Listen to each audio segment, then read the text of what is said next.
MHT-CETला आता फक्त काही दिवस उरले आहेत. पण बहुतेक मुलं मार्क घालवतात ते अभ्यास नसल्यामुळे नाही, तर या 10 चुका केल्यामुळे. हो, तुम्ही कितीही अभ्यास केला असेल, पण जर एक्झामच्या शेवटच्या 10 दिवसात या चुका केल्या, तर सगळी मेहनत विषयात जाईल.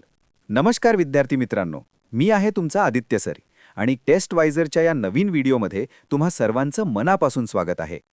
आज आपण MHT-CET देणाऱ्या मुलांच्या टॉप 10 मिस्टेक्सबद्दल बोलणार आहोत. व्हिडिओ शेवटपर्यंत बघा, कारण एक चूक सुद्धा भारी पडू शकते. पहिली आणि सर्वात मोठी चूक म्हणजे शेवटच्या दिवसात नवीन टॉपिक्स अभ्यासायला घेणे. मित्रांनो, ही वेळ रिव्हिजनची आहे, नवीन काही शिकण्याची नाही. मुन्नाभाई MBBS मधल्या सर्किटसारखा नवीन टॉपिक बघून टेन्शनमध्ये येऊ नका. भाईगिरी नको, फक्त आहे त्या अभ्यासाची रिव्हिजन करा. दुसरी चूक आहे मॉक टेस्ट्सकडे दुर्लक्ष करणे. खूप मुलं फक्त थिअरी वाचत बसतात, पण रियालिटी ही आहे की MHT-CET फक्त नॉलेजची नाही, तर स्पीड आणि ॲक्युरेसीची एक्झाम आहे. रोज कमीत कमी एक मॉक टेस्ट दिली पाहिजे. आणि तुमच्या या प्रॅक्टिससाठी आम्ही testwiser.com वर MHT-CETचे प्रीमियम मॉक टेस्ट्स अगदी फ्री आणले आहेत. सध्या सर्व टेस्ट्स 100% फ्री आहेत, त्यामुळे डिस्क्रिप्शनमधल्या लिंकवर क्लिक करा आणि आजच मॉक टेस्ट द्या.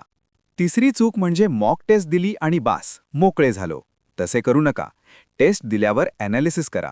कुठे चुकला, कोणत्या प्रश्नाला जास्त वेळ लागला हे शोधून काढा. नाहीतर गोलमालमधल्या वसुलीभाईसारखा नुसती टेस्ट देऊन काहीच उपयोग होणार नाही. चौथी चूक आहे टाईम मॅनेजमेंटची प्रॅक्टिस न करणे. मुलं फुल लेंग्थ पेपर ॲक्च्युअल एक्झामच्या टायमिंगनुसार सोडवत नाहीत. त्याचा परिणाम म्हणजे मेन एक्झाममध्ये टाईम पुरत नाही आणि मुलं पॅनिक होतात. घड्याळ लावून पेपर सोडवायची सवय ठेवा. पाचवी चूक फक्त आवडत्या विषयाचा अभ्यास करणे. फिजिक्स आवडत असेल तर फक्त तेच करत बसणे ही खूप मोठी गलती आहे. लक्षात ठेवा, तुमचा स्ट्रॉंग सब्जेक्ट तुम्हाला पास करेल, पण तुमचा वीक सब्जेक्ट तुमचा रँक डिसाईड करणार आहे. त्यामुळे सर्व सब्जेक्ट्सला बॅलन्स ठेवा. सहावी चूक म्हणजे ओव्हर कॉन्फिडन्स किंवा अंडर कॉन्फिडन्स. काही मुलांना वाटतं मला सगळं येतंय आणि ते ओव्हर कॉन्फिडन्समध्ये केअरलेस मिस्टेक्स करतात. आणि काहींना वाटतं मला काहीच येत नाही आणि ते अंडर कॉन्फिडन्समुळे पॅनिक होतात. हेराफेरीमधल्या बाबूरावसारखा नुसती चिडचिड करू नका.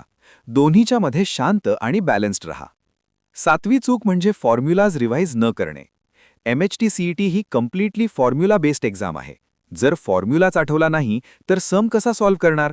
त्यामुळे रोज फॉर्म्युला रिव्हिजन झालेच पाहिजे. आठवी चूक आहे शेवटच्या क्षणी स्ट्रॅटेजी बदलणे. अचानक नवीन पुस्तकं आणणे किंवा नवीन टीचर्सच्या नोट्स वापरायला घेणे. असे करू नका. जी प्रॅक्टिस वर्षभर केली आहे त्यावर विश्वास ठेवा. पुष्पा मूव्हीमधल्या झुकेगा नहीं साला या डायलॉगसारखा तुमच्या ओरिजिनल स्ट्रॅटेजीवर ठाम रहा. नववी चूक म्हणजे रात्री उजेपर्यंत जागणे आणि झोपेचे नियोजन नसणे. रात्रभर अभ्यास आणि एक्झामच्या वेळी हॉलमध्ये झोप येणे हा मोठा डिझास्टर आहे. तुमची झोप एक्झामच्या टायमिंगनुसार अलाइन करा. आणि 10वी सर्वात महत्त्वाची चूक, एक्झामच्या आधी पॅनिक होणे. शेवटच्या 2-3 दिवसात आपल्या मित्राशी तुलना करून टेन्शन घेऊ नका. त्याचा किती झाला आणि माझा किती राहिला यात पडू नका. 3 इडियट्समधल्या रॅन्चोसारखा ऑल इज वेल म्हणा, शांत रहा आणि स्वतःच्या प्रिपरेशनवर ट्रस्ट ठेवा. जर तुम्ही ह्या 10 चुका अवॉइड केल्या तर तुमचा स्कोर शेवटच्या काही दिवसात सुद्धा खूप चांगला इम्प्रूव्ह होऊ शकतो. कन्सिस्टंट रहा, शांत रहा आणि तुमचा बेस्ट द्या.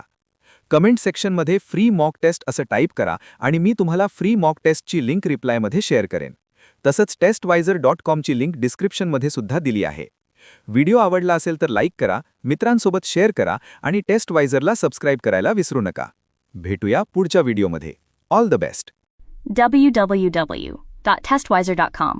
Testwiser is a digital learning platform designed for students to prepare for board and competitive exams, offering chapter-wise tests and full-length mock tests. Study material like video, PDF notes, DPP, MCQ, theory, and most important Maharashtra engineering admission counseling across multiple domains.